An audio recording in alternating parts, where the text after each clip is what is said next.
Ayan Lods, kung nakikita nyo yung machine na yan at saka nilagyan ko ng mga arrow-arrow, kung saan yung arrow between the plastic cap or plastic sheet, tapos yung sa ilalim na black, doon nilalagay yung dibdib para pang x-ray. Sa mga babae po yan, mammogram machine ang tawag dyan. October is Breast Cancer Awareness. Para po sa mga 40 pataas, sinasuggest ng doktor nyo kung pumupunta kayo sa doktor every year para magpa-check up na kailangan magpa-mammogram na. Yung video na yon ay yan yung machine na pang mammogram. Diyan ini-x-ray yung dibdib ng babae para ma-detect kung may cancer cell or may tissue na kailangan alisin. So yun po. At saka I'm wearing my breast cancer pin. Ito.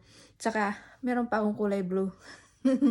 So ito yun para sa Breast Cancer Awareness Month. Ayan.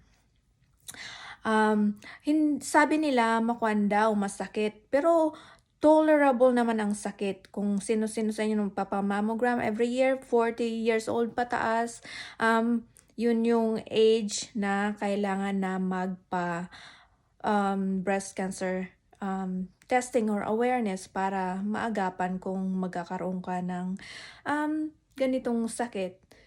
At it's every year, tapos kung may health insurance ka, kasali siya sa health insurance, libre siya. Tapos, pupunta ka lang doon, magpapa-schedule ka, but of course, it has to be referred by your physician, ang doktor mo, para makakuha ka ng, makapagpa-appointment ka. Here is another video, longer video ng mammogram machine. Hindi naman po nakakatakot. Sabi nga ng iba, nakakatakot daw kasi masakit. Pero medyo masakit, but it's tolerable. Yung hindi talaga namimilipit sa sakit. Mapifeel mo yung sakit kasi siyempre ine-x-ray yung dibdib mo. Ayan yung yung machine. I asked permission kung pwede ba ako mag-video. Sabi ko, can I take a picture? Video. Sabi niya, oo, okay lang, sabi ng babae. Kaya iyan, pinakita ko sa inyo, sinare ko sa inyo. Enjoy! Thank you for watching and please follow my page. Thank you!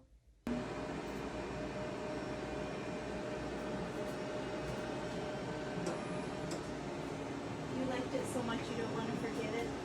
Yeah.